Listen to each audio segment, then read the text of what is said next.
So this was the one that finally sets the record for the longest parachute, and it's all craziness. Just good for him, though. That's crazy. Bold. All right, we're going to talk on a topic today called emotional intelligence. Yeah, you hear people say all the time, my partner is not emotionally intelligent enough, or I am more emotionally in tune than my partner. Well, first of all, what does that mean? So let's define that, first of all. We're going to define emotional intelligence, 4 different components, Terry. First, self-awareness. Do you know actually kind of what you're feeling or what you're experiencing as far as emotions? Number 2, management of those emotions. Some people can tell you what they're feeling, but they just go from 0 to 10 and they have no ability to regulate them. Thirdly, empathy. Everybody knows what it means to be empathic, to feel what it must be for somebody else to go through something. And then 4th, just general kind of social skills. So those are kind of 4 general components. And whereas IQ, the intelligent quotient, if you will, is pretty much fixed. We believe that's not going to change much through the life course.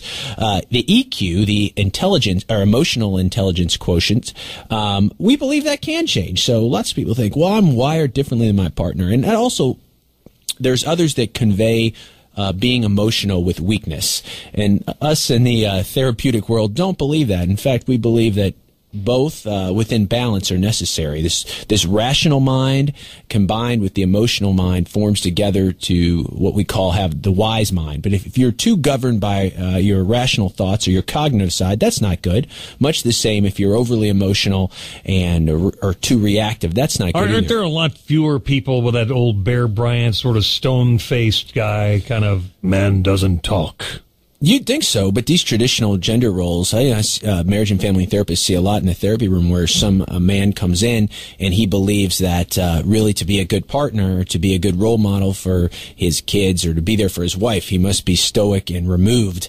But we know that's not the case. Is that something they usually saw at home as children and they're unable to break out of that habit? You're exactly right. We only know 2 relationships, that of the one that we're in and that of our kind of family of origin, what we grew up in. So if you come from a family where you did not see that modeled for you, men being emotionally aware, being sensitive, then, you might believe this too. And let me just tell you, the neuroscientists out there, they've done a lot of work on this region of the brain called the insula, and that's basically where emotions are regulated and senses signals from our whole body. So when we talk about gender differences, here's where women differ from men, Terry. If the other person is upset or emotions are disturbing, women's brains tend to stay with those feelings longer. Men experience those, but their brains do something different. They sense the feeling for a moment, then they tune out the emotions and switch to other brain areas that are geared towards problem solving. So both people have the ability to do this. Men, though, it seems from the research, are kind of hardwired to switch into a problem-solving mode. Ooh. But we know that a lot of times when our spouses really need us the most, it's not to solve a problem. In fact, couples come in to marriage and family therapists all the time, and they're smart enough on their own. They don't need another problem solver. They just need someone to kind of sit with them in what they're going through, experience that emotion. There's one line of marital research that says only 31%, Terry, of all relationship problems are solvable. It means it happened in the past. Mm-hmm. It's baggage you come in with. It can't be solved. And those are the successful couples that focus on acceptance and tolerance. And you have to listen to the other person and just sort of let them air it out.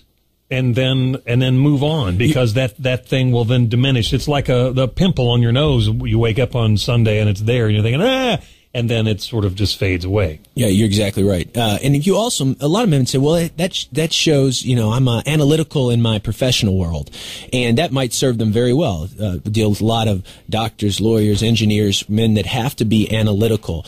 And sometimes what people don't realize, though, is what serves them, their best attribute professionally, comes to bite them in the butt in their personal relationships. So we're going to model a both and. We're going to take a little time out here. We'll get back and finish up this subject in about 10 minutes or so. Dr. Eli Karam, he's online at elikaram.com, president of the Marriage and Family Therapists Organization here in the Commonwealth of Kentucky. And we're back in a few on 84 WHAS. Eli Karam is still in the studio with me. If you weren't with us earlier, we got into the conversation of emotional intelligence, whether or not men are able to grasp what's emotional intelligence, and it's really there, isn't it, Eli? Hey, we all have the potential for it. So let me ask you, the listeners, a couple questions, and depending on how you answer this, we'll see how emotionally intelligent you are and what you can do about it. So, can you clearly express your feelings in simple I feel language? You know, a lot of times I'm dealing with people, and they say, you know, I feel that you should stop doing that, or I feel that when you do that, that's not a feeling word. A feeling word is kind of connecting to your more vulnerable emotions, lonely, sad, uncertain, these things that people have a harder time saying. Those are not words that come easily to me where I say, I feel like you're, you know. No, it's I'm more blunt than that, I think. Yeah, and it's much easier, right, for anybody to express what we call secondary emotions, anger, frustration, than those real deep kind of core vulnerable emotions. Okay, can you differentiate various feelings? Meaning, can you tell what you're feeling? Can you identify what you're feeling and why you are feeling that way? Are you able to let go of regrets and grudges?